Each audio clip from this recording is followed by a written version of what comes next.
आपने एक personal loan लिया, फिर एक और, आपने क्रेडिट कार्ड यूज किया और क्रेडिट कार्ड का जो मिनिमम अमाउंट होता है वो आपने पे किया, फिर अगले महीने दोबारा से मिनिमम अमाउंट, फिर अगले महीने दोबारा से मिनिमम अमाउंट। ये आपको पता नहीं चला कि ये क्रेडिट कार्ड एक बार यूज करने के बाद आपके लिए मुसीबत बन गई है। आपने एक पर्सनल लोन लिया था, फिर दूसरा लोन ले लिया। अब जब भी किसी भी तरीके की इमरजेंसी आती है तो आप एक नया लोन ले लेते हैं, और कई बार ऐसा भी होता है कि पुराने लोन को चुकाने के लिए एक नया लोन। इसी को कहते हैं डेब्ट ट्रैप। दोस्तों, आज के वीडियो में हम समझेंगे डेब्ट ट्रैप कैसे बनता है, क्या प्रैक्टिकल स्टेप्स हैं जिन्हें ध्यान देना चाहिए डेब्ट चुकाने के लिए, अपने कर्जों को चुकाने के लिए, और स्टेप बाय स्टेप प्रोसेस क्या होता है, इसके साइंटिफिक मेथड्स कौन कौन से हैं, कौन कौन से फाइनेंशियल मेथड्स हैं जो कर्ज चुकाने में, डेब्ट चुकाने में आपकी हेल्प करते हैं, क्या करना चाहिए, क्या नहीं करना चाहिए, इन चीजों के बारे में डिटेल में और इत्मीनान में समझेंगे। कर्ज लेना या डेब्ट लेना गलत नहीं है।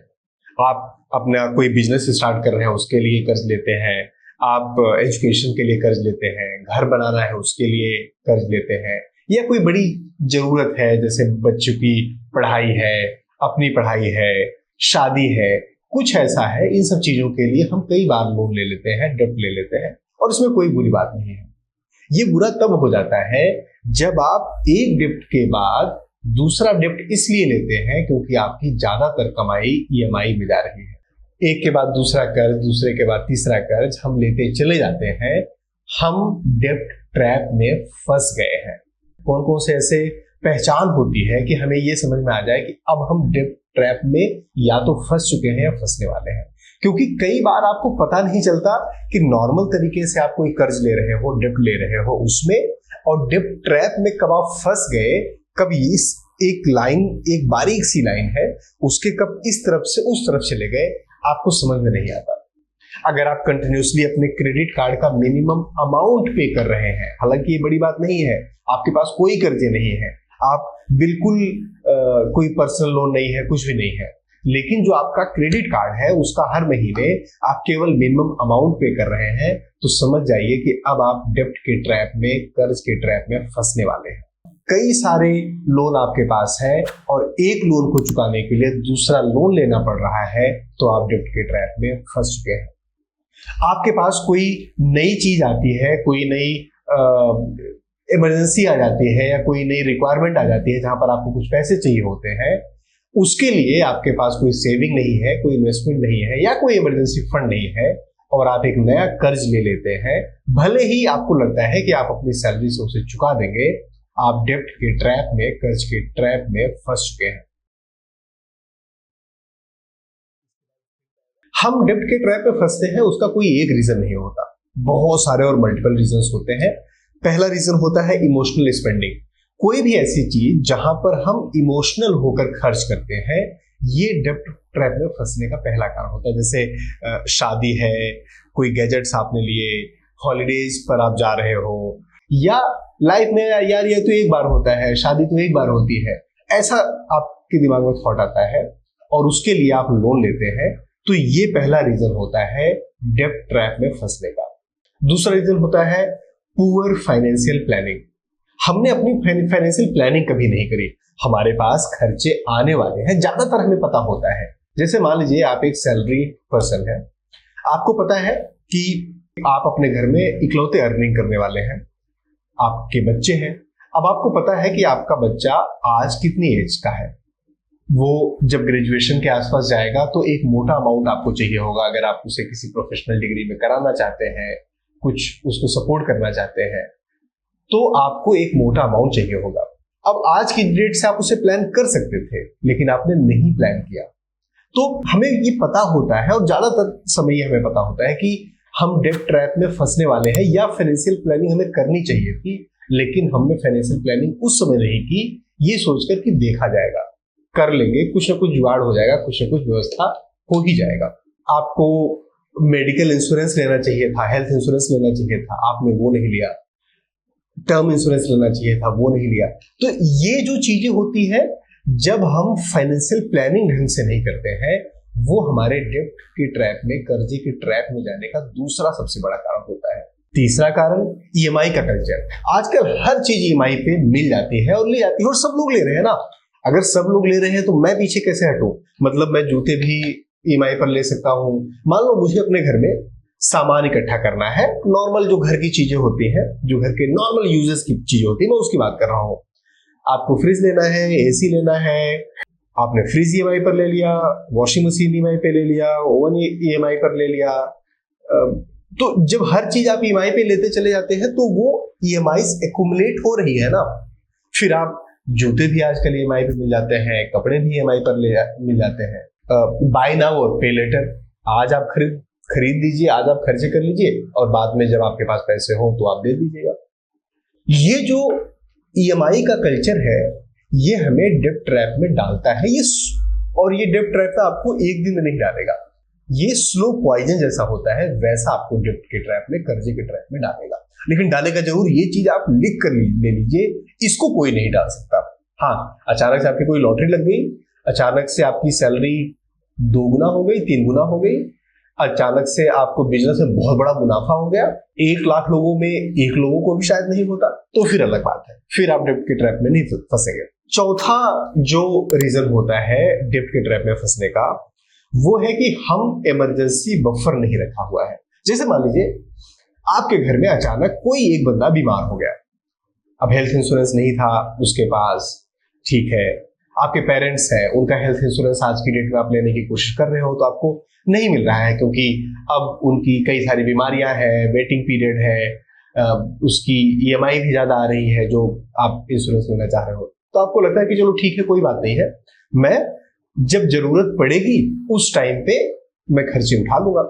और जरूरत पड़ गई, अब 2 लाख रुपए, 2.5 लाख रुपए, 3 लाख रुपए हॉस्पिटल में 2 दिन 4 दिन रहे, उसका बिल आ गया। अब प्रॉब्लम क्या होगी कि क्योंकि आपके पास कोई इमरजेंसी बफर नहीं है, तो इस बिल को पे करने के लिए आपको लेना पड़ेगा एक लोन, एक ट्रैप। और एक बार आपने इस लोन और या कर्ज आपने ले लिया, अब आप ट्रैप में फंसेंगे। क्यों? क्योंकि आपने सेविंग नहीं बनाई थी, आपने इमरजेंसी फंड इसीलिए तो नहीं बनाया था क्योंकि आपके पास सेविंग के लिए कुछ पैसे बचते ही नहीं थे। तो आप ये ईएमआई कहां से भरोगे, कहां से फुलफिल करोगे, कहां से चुकाओगे? रीजन हमें समझ में आ गए, डेब्ट ट्रैप होता क्या है ये हमें समझ में आ गया। निकले कैसे बाहर इससे, ये सब, क्योंकि मेन तो क्वेश्चन यही है कि सबको ये चीजें पता है कि हाँ कर्जे नहीं लेने चाहिए, सेविंग करनी चाहिए थी, अब तो जी फंस गए उसमें, और ज्यादातर लोग उसमें फंसे हुए हैं, ज्यादातर लोगों के पास वो प्रॉब्लम है। अब सोल्यूशन क्या है, कैसे उसमें से निकलेंगे? तो स्टेप बाय स्टेप कुछ प्रोसेसेस है। सबसे पहला स्टेप जो आपको लेना है वो है एक्सेप्टेंस और उसको नोट डाउन करना। सबसे पहले आप ये एक्सेप्ट करिए कि आपके पास कितने लोन है, कितनी ईएमआई जा रही है। एक एक्सेल शीट बनाइए, डायरी पर पेपर पर, कहीं पर भी, कि लोन का टाइप क्या है, होम लोन है, पर्सनल लोन है, कौन सा लोन है, कितना इंटरेस्ट रेट चल रहा है, कितनी ईएमआई हर लोन की जा रही है, कितनी ईएमआई जा चुकी है, कितनी ईएमआई भी और जानी है। तो ऐसे करके एक पूरी लिस्ट बनाइए आपके कर्जे टोटल कितने हो रहे हैं। स्टेप नंबर 2 होता है बजटिंग। अब हमें बजट बनाना है कि हमारी जो टोटल इनकम है उस इनकम में से अगर हम अपनी सारी ईएमआईज को, जितनी भी ईएमआई हमारी चल रही है, उसे माइनस कर ले तो टोटल कितना अमाउंट बचेगा। अब आज की डेट में आपके पास इनकम वही है जो ईएमआईज को निकालने के बाद बच रहा है। अब इस इनकम को हमें बजट बनाना है कि इसमें से हम अपने मंथली एक्सपेंसेस, मंथली खर्चे करने के बाद कौन सी ऐसी चीजें हैं जिसको हम थोड़ा सा काट सकते हैं, थोड़ा सा हटा सकते हैं, और 500 रुपए, 1000 रुपए, 2000 रुपए कहां पर बचा सकते हैं। इसके बाद आता है स्टेप 3। हमें 2 तरीके के मेथड होते हैं कर चुकाने के, एक होता है एवलांस मेथड, एक होता है स्नोबॉल मेथड। हमें इन दोनों में से कोई एक मेथड, कोई एक तरीका अपने लिए चूज करना पड़ेगा। कैसे चूज करेंगे? अगर आपके पास मल्टीपल ईएमआईज हैं, कई सारी 2, 3, 4, 5 ईएमआईज हैं, और आपको लगता है कि कोई उसमें से एक ईएमआई ऐसी है जिसका टेन्योर बहुत ही कम बचा हुआ है, जैसे 2 महीने, 3 महीने, 4 महीने, कुछ ऐसा बचा हुआ है, तो पूरा का पूरा फोकस लगाइए जो आप ईएमआईज दे रहे हैं उसको, अगर कोई ईएमआई या क्रेडिट कार्ड आप होल्ड कर सकते हैं तो उसको होल्ड करिए। जो आप 1000, 2000, 3000 रुपए एडिशनल बचा पा रहे हैं वो पूरा लगाकर उसको 1 महीने या 2 महीने में निपटाइए। एक कर्जा जिसमें आपकी ईएमआई आ रही थी उसको निपटाइए। अब इससे होगा क्या, वहां पर जब आप एक कर्जा निपटा देंगे, अब आपके पास अगर 5 थे तो 4 बचे। तो आप आज जो अमाउंट डाल रहे हैं, मान लीजिए आप 10,000 रुपए डालकर उसको खत्म कर रहे हैं, तो 10,000 रुपए अगले महीने से ये बचे, क्योंकि ये कर्जा खत्म हो गया। और इसकी जो रेगुलर ईएमआई जा रही थी, मान लीजिए 2,000 रुपए या 3,000 रुपए, वो भी बचा। तो ये 10,000 रुपए और इसमें 3,000 रुपए वो ऐड हो गए। अब 13,000 रुपए डालिए दूसरी ईएमआई पर, जिसका टेन्योर सेकंड नंबर पर सबसे कम हो। अगर आपके जो लोन है, जो 4-5 लोन आपके चल रहे हैं, उसमें सारे लोन ऐसे हैं 10%, 12%, 15%, एक लोन ऐसा है 32%, 35%। अब उस केस में आपको क्या करना चाहिए, एवलांस मेथड यूज करना चाहिए। एवलांस मेथड क्या कहता है, जिसका इंटरेस्ट सबसे ज्यादा है, सबसे पहले उस पर फोकस करना है, उसको खत्म करने पर, क्योंकि लॉन्ग रन में ही ये खत्म होंगे। थोड़ा सा टाइम लगेगा, थोड़ा एफर्ट लगेगा, थोड़ा मैनेजमेंट में करना पड़ेगा। अब आते हैं स्टेप नंबर 4 पर। मैं ये मानता हूं कि कर्जे या डेब्ट आपके लिए बहुत हानिकारक होते हैं, बहुत ही प्रॉब्लमेटिक होते हैं। अगर आपके पास किसी भी तरीके का एसेट है, जैसे कुछ एफडी है, कुछ लोन आपने ले रखा, कुछ रखा हुआ है, कुछ अपने पैसे बचाए हुए हैं, गोल्ड आपके पास है, कोई भी ऐसी चीज है, उस एसेट को बेचना और लोन को चुकाना ज्यादा बेहतर होता है वर्सेस एसेट को बनाए रखना और लोन को कंटिन्यूअस ईएमआई भरते रहना। तो अगर आपके पास कोई ऐसा एसेट है जिसको आप लिक्विडेट कर सकते हैं, जिसको आप बेच सकते हैं, हटा सकते हैं, तो उससे जो पैसे आएंगे लमसम एक मुश्त एक जगह पर पैसे डालकर हम कुछ लोन को, अगर 4 लोन चल रहे हैं, 5 लोन चल रहे हैं, तो 1 या 2 लोन को खत्म करने की कोशिश करेंगे। स्टेप नंबर 5, अब आपके जो बड़े वाले लोन्स है जिसमें अमाउंट ज्यादा है, बैंक का है, क्रेडिट कार्ड का भी है, जिसका भी है, उनसे आप रीच आउट करिए, उनसे बात करिए और बोलिए कि जी हम तो कर्जा नहीं चुका पाएंगे, हमारे पास इनकम का कोई साधन नहीं है। अब वो, क्योंकि उनको पूरा डूब जाने का डर होता है, तो वो आपसे नेगोशिएट करने की कोशिश करेंगे। तो आप कोशिश करिए कि थोड़ा बहुत भी, अगर हम जैसे मान लो 35% का एक क्रेडिट कार्ड का लोन था जो 35% इंटरेस्ट का था, उसको आप 30 भी करा पाए तो आपके लिए बहुत बड़ी जीत है। तो बैंक से अगर नेगोशिएट करके आप कुछ कम करा सकते हैं तो वो आपको कम कराना चाहिए। स्टेप नंबर 6, जब आप लोन रीपेमेंट पे काम कर रहे हैं तो 2 चीजें आपको बिल्कुल बंद कर देनी है। पहली चीज, क्रेडिट कार्ड का use for those time duration नहीं करना है। क्रेडिट कार्ड का यूज हमें इमरजेंसी में करना होता है। क्रेडिट कार्ड का यूज हमें तब करना होता है जब हमारे पास सेम डे कैश में पैसा देने के लिए अकाउंट में पैसा हो, उसके बाद हम क्रेडिट कार्ड यूज करते हैं कि हमारे लिए वो बेनिफिशियल हो जाता है। तो पहले चाहिए। दूसरा, बाय नाउ पे लेटर, एडवांस, ऐसी किसी भी चीज के पीछे नहीं भागना है, वो बंद करना है जब तक आप ये लोन अपना रीपेमेंट के बारे में सोच रहे हैं या कर रहे हैं। कुछ ऐसी गलतियां हैं जो हमें कभी भी नहीं करना चाहिए, खासकर जब हम लोन का रीपेमेंट कर रहे हैं उस समय। और अगर पहले भी अगर आप ये देखेंगे ये गलतियां नहीं करेंगे तो आपके लिए बेनिफिशियल होगा। कौन कौन सी गलतियां हैं?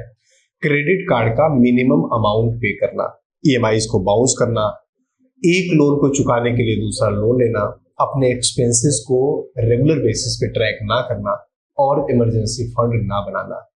आपको ये बना के रखना है, फाइनेंशियल प्लानिंग करनी है। अगर फाइनेंशियल प्लानिंग आपने नहीं किया है ना, तो डेब्ट के ट्रैप में आज नहीं तो कल आपको फंसना ही है। बस वो टाइम का, it's just matter of time. ये गलतियां हमें नहीं करनी है शुरू से। इमरजेंसी फंड हमें बना के रखना है शुरू से। हमें अपनी फाइनेंशियल प्लानिंग करनी है शुरू से। लेकिन अगर आपने कर दी है गलतियां, तो अभी इसके पहले मैंने आपको स्टेप्स बताए कि कैसे स्टेप्स हम लेंगे इसको रीपेमेंट करने के लिए, जल्दी रीपेमेंट करने के लिए। अगर आप इस वीडियो तक पहुंचे हो, ये बात करते हुए, देखते हुए, इस वीडियो को आप देख रहे हो और यहां तक आप देख चुके हो, तो पहला कदम तो आपने बढ़ा दिया है अपने लोन को या कर्ज को रीपेमेंट करने के लिए। अगर आपके ऊपर मल्टीपल कर्जे हैं, मल्टीपल डेब्ट है, तो मुझे कमेंट बॉक्स में लिख के बताइए कि कौन सा कर्जा आपके ऊपर सबसे बड़ा है। देखेंगे अगर आपको हम कुछ पर्सनल एडवाइस दे सकें या हेल्प कर सकें।